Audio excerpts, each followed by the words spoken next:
자, 5월 21일 수업 시작할게요. 지금 우리가 자바스크립트 라이브러리들에 대해서 이야기를 하고 있죠.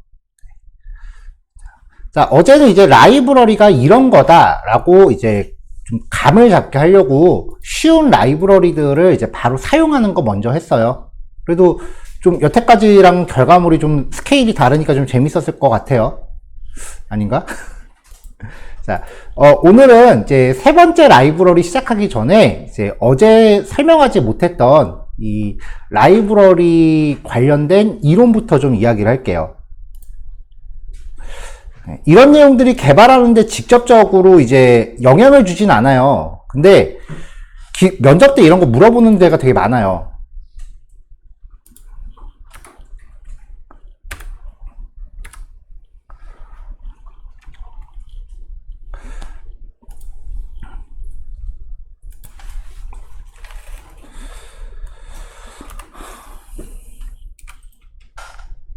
자, 어제 우리가 그 라이브러리 참조할 때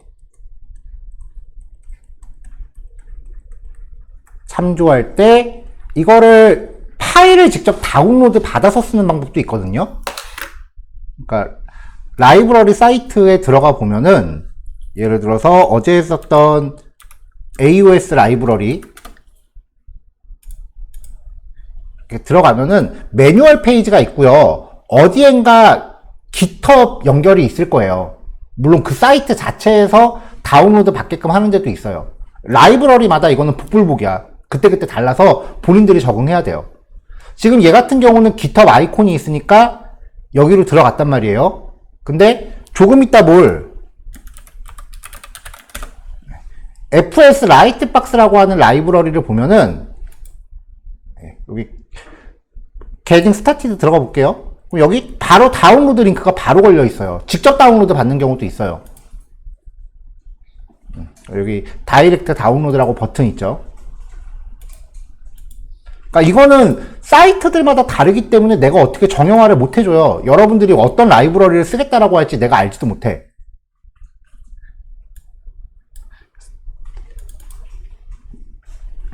자, 이렇게 직접 다운로드 받는 경우는 압축 파일 형태로 이렇게 들어 있습니다. 그럼 여기서 JS 파일, 만약에 CSS가 있으면 CSS도 같이 이거를 적당히 내 웹페이지 작업하는 폴더에 갖다 놓고 얘를 적당히 뭐 내 웹페이지 폴더에 갖다 놓고 코드 이런 식으로 돼 있으니까 뭐 알아보겠다라는 거는 웬만하면 그냥 포기하세요. 배포되는 코드는 다 이렇게 돼 있어요. 뭐 이거 알아보겠다라고 하겠다면은 나는 말리진 않을게요. 정신건강에 별로 안 좋을 거예요. 어쨌건 이렇게 라이브러리 파일을 다운로드 받은 다음에 이 라이브러리를 사용할 때 자바스크립트 참조할 때 지금 같은 폴더 안에 있으니까 여기서 그냥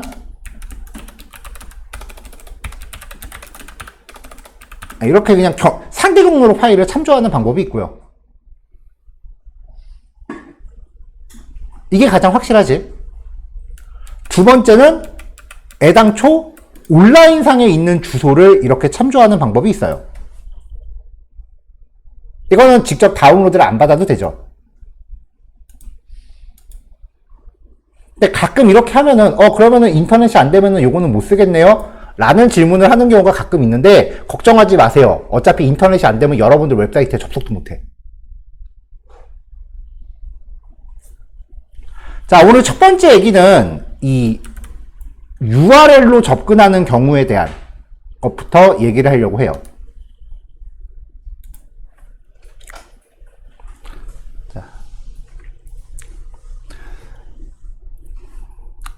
자, 일단 첫 번째로 소개할 개념은요. 웹브라우저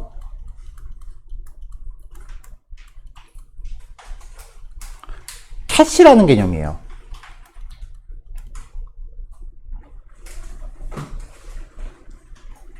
자, 전에 이미지 관련된 이야기를 할 때 그 웹사이트 트래픽 개념을 이야기했었죠. 내가 어떤 웹사이트에 접속을 하게 된다라는 거는 그 웹사이트가 보관하고 있는 HTML, CSS, 자바스크립트, 이미지 파일 같은 거를 다운로드 받는 거다 라는 얘기를 했었어요. 자, 웹브라우저는 WB로 표기하고요. 그 다음에 내가 접속할 웹사이트라서 S가 아니고요. 웹서버라서 S예요. 자, 우리한테 지금 서버 역할을 하고 있는 거는 라이브 서버가 유일해요. 그럼 이 라이브 서버가 작업 폴더가 연결되어 있고 그 안에 우리가 작업한 HTML과 CSS와 자바스크립트 그리고 이미지 파일 같은 것들이 들어있죠. 그리고 동영상 같은 것도 있을 거예요. 이런 여러 개의 파일이 존재하는데 웹브라우저가 URL이라는 매개체를 통해서 특정 웹페이지에 접속한다라고 하는 거는 그 웹서버 안에 있는 어떤 파일을 열람하겠다라는 뜻이다 라는 이야기를 했었어요. 그러면은 이제 웹서버는 자기가 보관하고 있는 파일들을 내려주는 거죠. 파일 다운로드.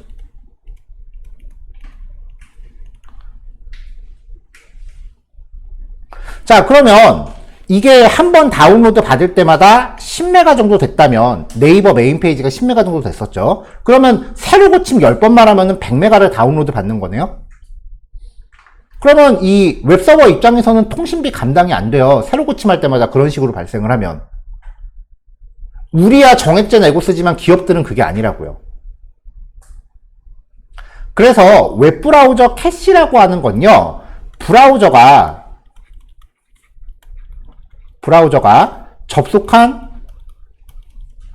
접속했던 페이지의 자원을 일정 시간 저장하고 있는 거예요.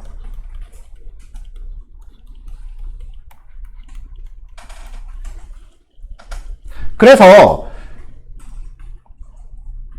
이 일정 시간 이내에 같은 URL에 재접속을 하게 되면 같은 URL 재접속 시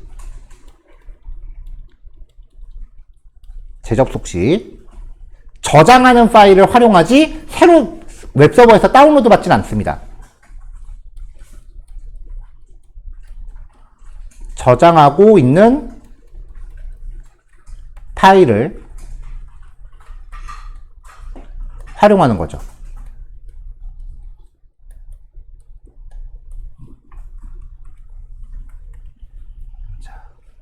자, 그 다음에 웹브라우저 캐시는요, 그 접속하는 사이트의 도메인별로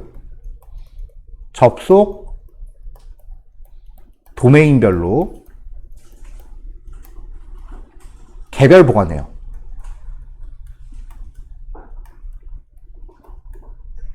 그러니까 네이버닷컴과 카카오닷컴의 리소스는 다운로드 받은 캐시는 서로 공유될 수 없어요. 이게 웹브라우저 캐시라고 하는 개념이에요.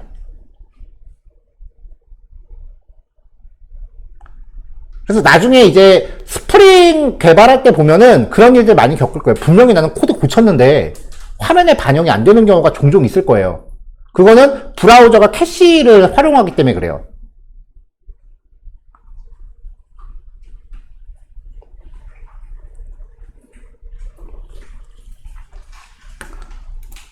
그래서 개발할 때 내가 만든 코드가 페이지에 반영이 안 되는 것 같다라는 느낌을 받을 때가 종종 있거든요. 그러면은 웹브라우저 캐시를 날려야 돼요. 제일 쉬운 방법은요, 뭐 브라우저 설정 들어가서 뭐 하고 뭐 그런 것도 있는데, 제일 쉬운 방법은 개발자 도구를 열어놓은 상태에서, 그냥은 안 떠요. 개발자 도구를 열어놓은 상태에서 새로 고침 버튼을 마우스 우클릭하면요,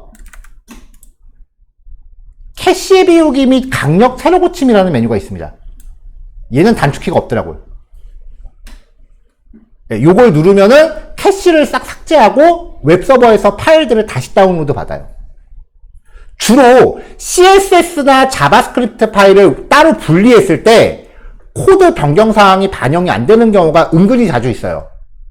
그때 이제 요런 걸 하는 건데, 캐시 비우기를 했음에도 불구하고 내 의도한 대로 작동을 안 한다. 그럼 코드 잘못 짠 거예요.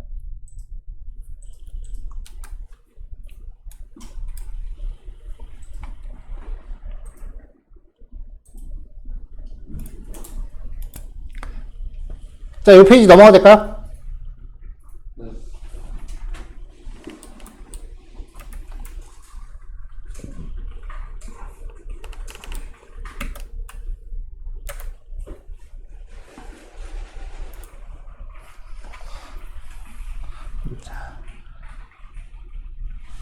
자, 자바스크립트 라이브러리를 사용하는 방법은 JS 라이브러리를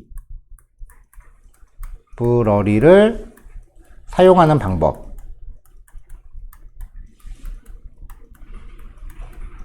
첫 번째는 아까 보여드린 대로 직접 소스 파일을 다운로드 받는 거예요.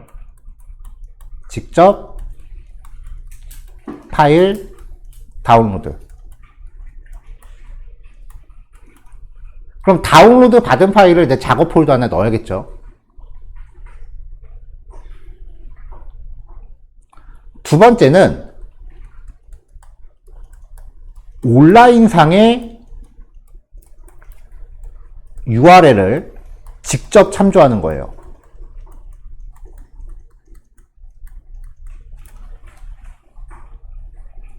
지금 얘기하는 거는 이 방식에 대해서 이야기하려고 해요. 이 방식을요, 컨텐츠 딜리버리 네트워크, 통칭 CDN이라고 합니다.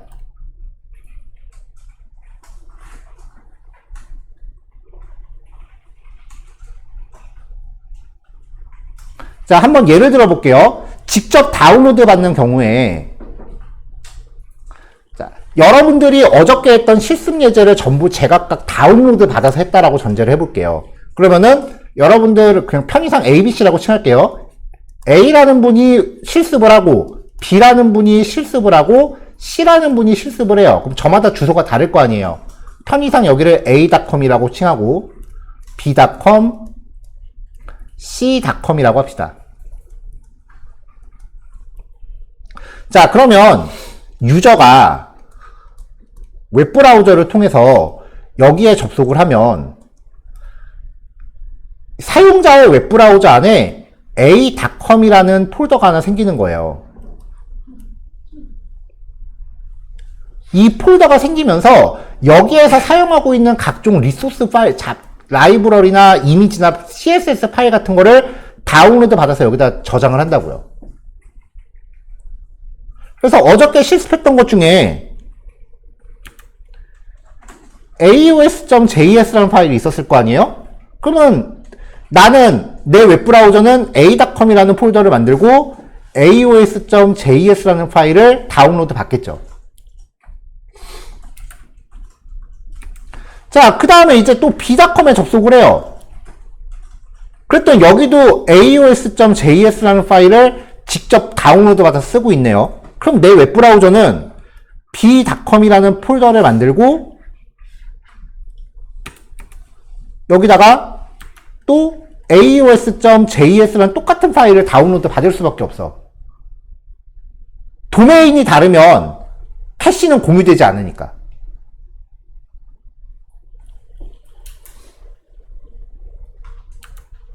자, c.com에서도 aos.js라는 파일을 사용하고 있다면 그러면 또 웹브라우저는 c.com이라고 하는 폴더를 만들고 여기에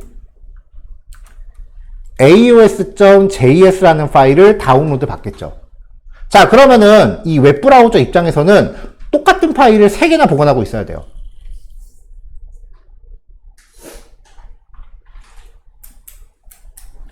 이게 파일을 직접 다운로드 받아서 내 웹사이트에 장착했을 때 생기는 문제점이에요. 아무리 웹사이트들 간에 똑같은 파일을 쓰고 있어도 네트워크 트래픽이 사이트마다 개별적으로 발생을 해요. 자, 그럼 이제 온라인상의 URL을 직접 참조한다고 칩시다.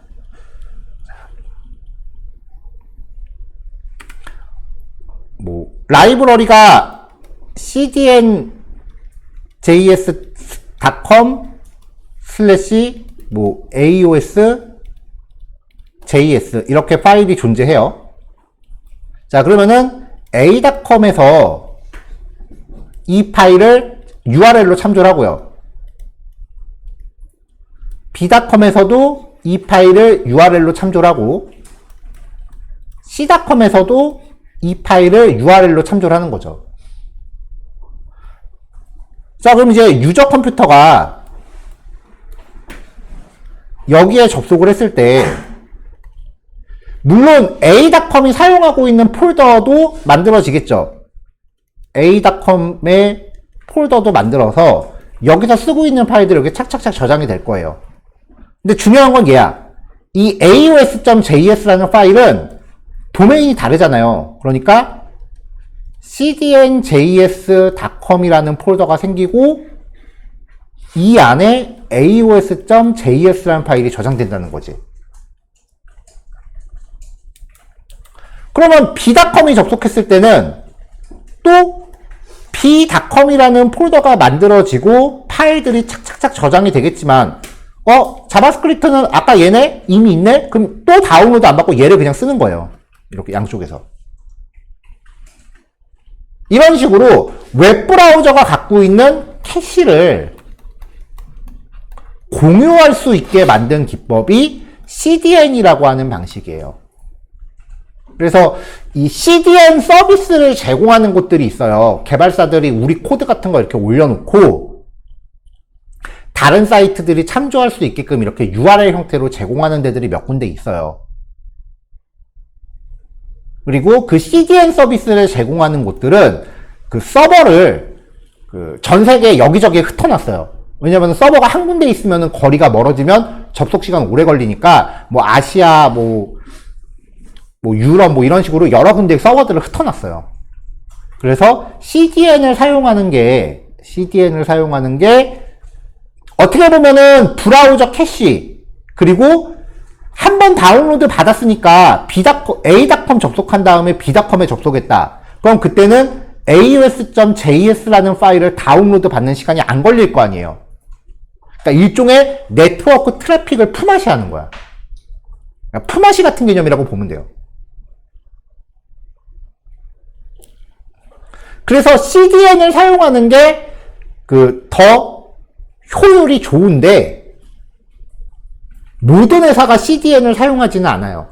왜냐면은 이렇게 하면 이제 다른 사이트에 있는 파일에 내 페이지가 의존하는 거 아니에요. 그러니까 어저께 우리가 했었던 실습 코드만 해도 cdn.js라는 사이트에 있는 이건 이해하지 않았구나.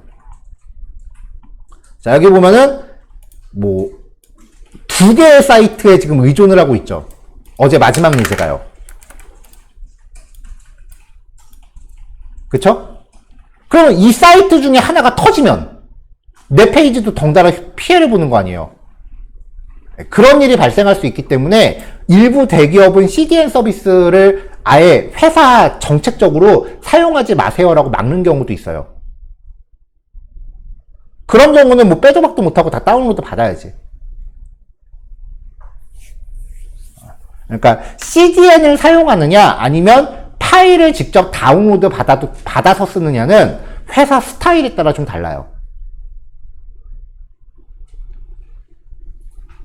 그러니까 만약에 여러분들이 웹페이지 작업을 할 때 자바스크립트 라이브러리를 쓸 일이 있다면 CDN 사용해도 됩니까? 라는 부분은 꼭 선임한테 확인을 받으세요.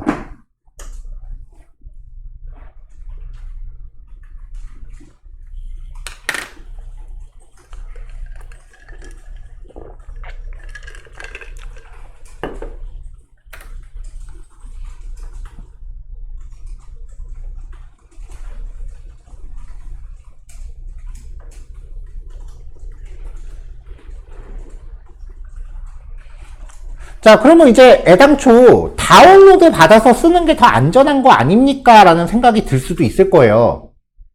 근데 그게 그렇게 간단하지 않아.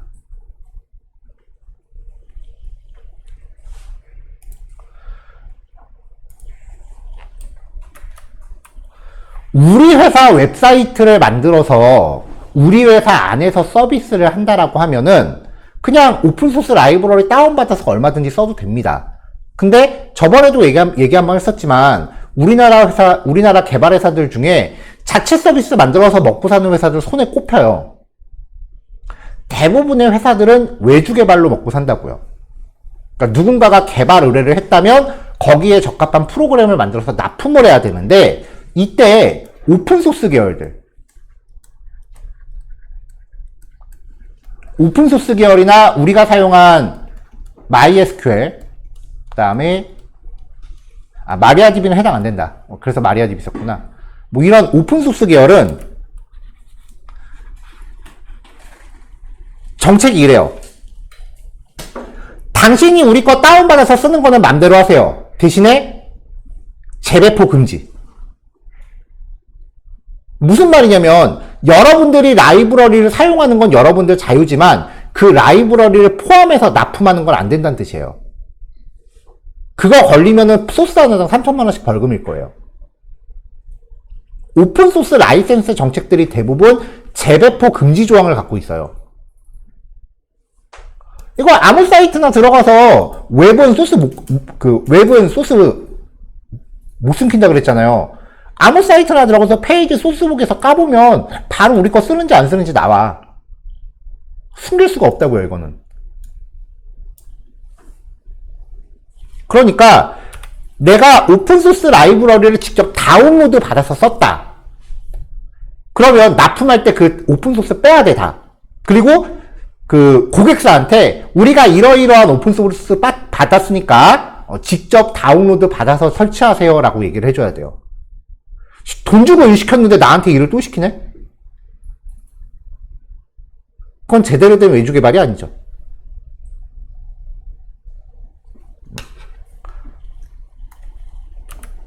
그래서 오픈소스 같은 경우는 재배포 금지가 돼 있다. 그래서 이런 이유 때문에, 이런 이유도 우리가 사용했었던 그 그래들이나 메이븐, 그래들 같은 그 의존성 관리 도구가 나온 배경 중에 하나예요.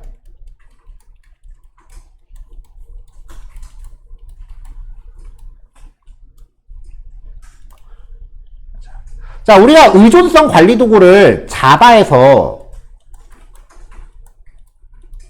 그래들이라고 하는 걸 사용을 했었거든요. 이 그래들은 그 환경 설정 파일에 내가 사용하고자 하는 라이브러리 정보가 기입이 되잖아요.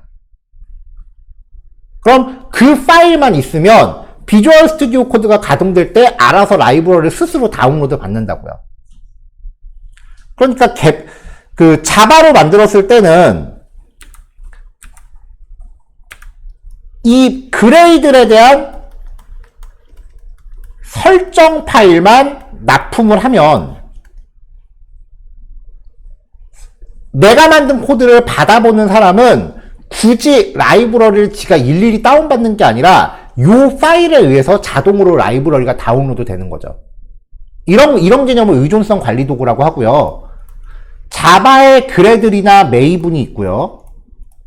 그 다음에 파이썬에는 PIP라고 하는 게 있고요. 그 다음에 자바스크립트에는 NPM이라고 하는 애가 있습니다. NPM 이후에 얀이라는 애도 나오고 얀벨이라는 애도 나오고 자바스크립트는 의존성 관리 도구가 좀 한 2, 3년 주기로 좀 바뀌었어요. 업그레이드가 좀 됐는데 일단 오늘은 NPM까지만 소개하고요. 얀이랑 얀벨이는 리액트에서 소개할 거예요. 리액트에서 어차피 써야 되니까. 자, 지금 설명하는 거는 HTML 파일에 지금 우리가 하고 있는 것처럼 퍼블리싱 수준의 코드에서는 쓸 일이 없어요. 안 써도 돼. 지금 얘기하는 거는 자바스크립트로 백엔드를 만든다든지 아니면은 리액트를 할 때 필요한 개념이지 지금은 그냥 CDN 쓰는 게 훨씬 편해요. 그래도 요 라이브러리라는 거를 쓰기 시작하는 시점에서 NPM이라는 도구는 알아둬야 돼요. 왜냐면 이게 계속 눈에 밟혀요. 그러니까 어떤 의미냐면은 여러분들이 라이브러리를 찾으려고 웹사이트 들어갈 때마다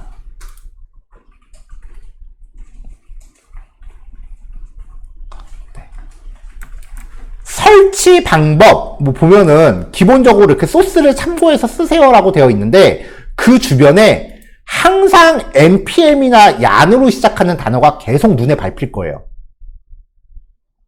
그래서 이거 뭡니까? 라는 질문 나오기 전에 먼저 설명을 하는 거예요.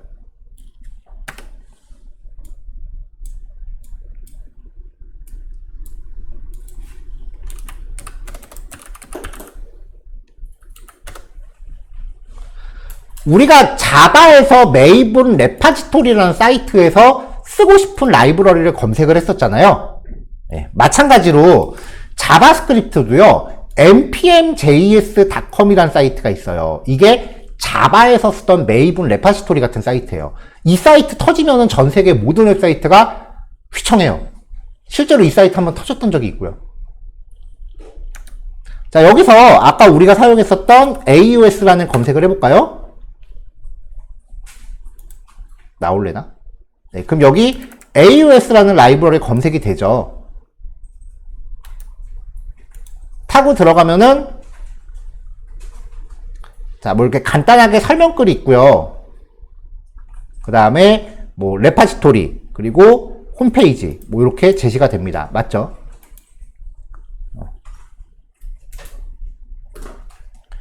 그러니까 자바스크립트 라이브러리들은요. 보통 npm이라는 이 사이트에 등록을 하고 그 다음에 자체 홈페이지를 또 따로 만들어요. 자, 그래서 여기 쭉 보다 보면 이제 npm으로 시작하는 명령어들이 나오는데 이게 무슨 말이냐면은 자, 요거는 그냥 보세요. 어차피 리액트 가면 맨날 써야 되니까.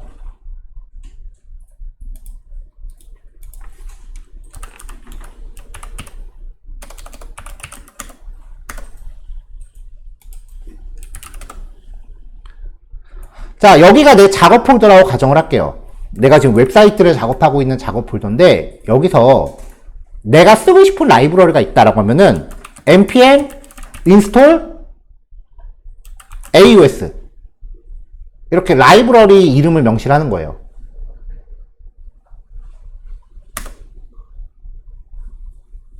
자, 이렇게 하면은 얘가 노드 모듈스라는 폴더를 만들면서 이 안에 라이브러리를 이렇게 다운로드 받습니다.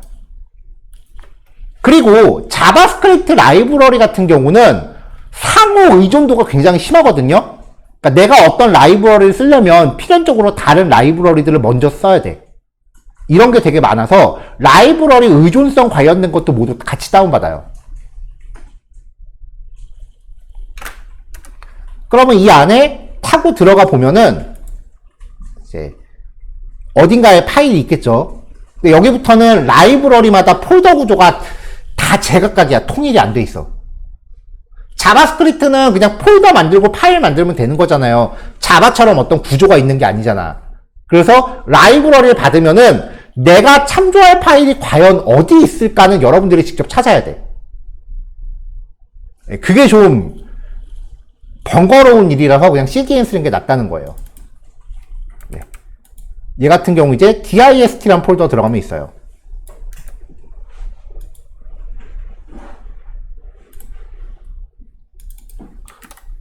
자, 몇 개를 더 다운받아 볼까요? npm install 뭐 fs writebox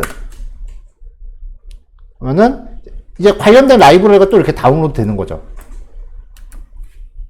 npm install jQuery 또 jQuery라는 애가 다운로드 되고 npm install glide 그럼 또 이렇게 글라이드라는 애가 다운로드가 되고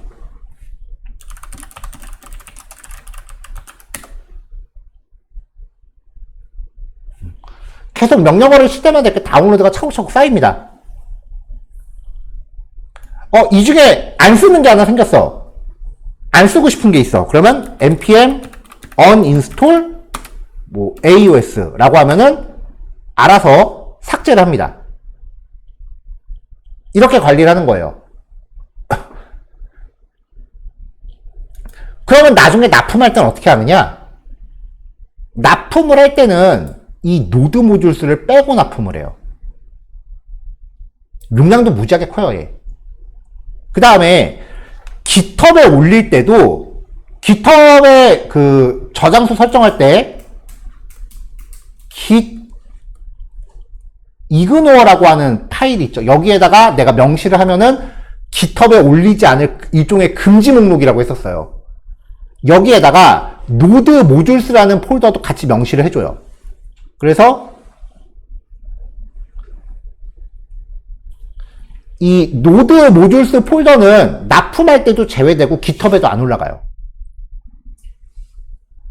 그러면 내가 만든 코드를 클론을 받거나 아니면은 납품받는 사람은 라이브러리 하나도 없이 파일을 받을 거 아니에요.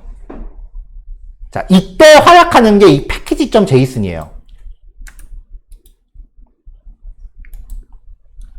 이 package.json이라는 파일 안에는요, 그동안 사용했었던 라이브러리들의 정보가 이렇게 자동으로 기입이 돼요.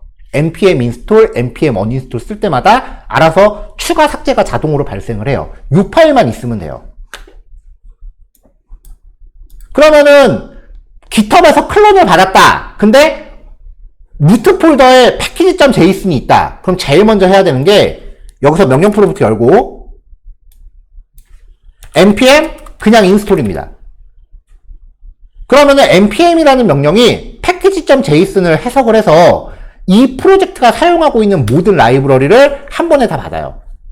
노드 모듈스 폴더가 생기고 안에 쫙 생기죠. 이게 npm이에요. 얘가 자바스크립트의 그 의존성 관리 도구. 우리가 자바에서 사용했던 그래들 같은 애예요. 장점은 편해요.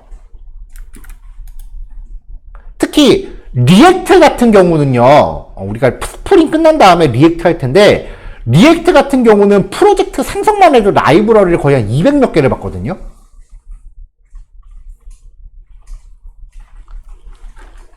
리액트가 기본적으로 쓰는 라이브러리가 200개가 넘어가요. 그래서 리액트 프로젝트 같은 경우는 노드 모듈스 용량이 어마무시하게 커져요. 실제로 제가 자바스크립트로 이제 외주를 했었는데 리액트의 다음 버전으로 Next.js라는 게 있어요. 다음 버전이라는 말이 조금 어폐가 다르긴 한데 편의상 그렇게 표현할게요. 그리고 자바스크립트 백엔드 기술 중에 익스프레스라고 하는 게 있어요. 이거 두 개를 제가 병합을 시켜 놓은 게 있거든요. 자바스크립트가 코드가 되게 유연하기 때문에 내가 프레임워크 자체를 뜯어 고쳐도 돼.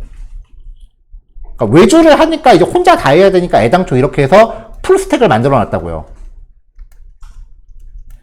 프론트엔드, 백엔드니까. 이렇게 만들고 나서 노드 모듈스 용량을 봤더니 8기가가 넘더라고요.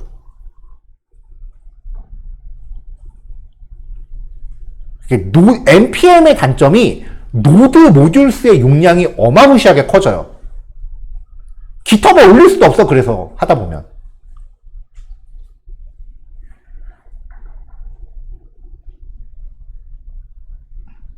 그래서 얘가 용량이 너무 지나치게 비대해지는 거를 방지하려고 나온 다음 기술이 벨이라고 하는 기술이에요.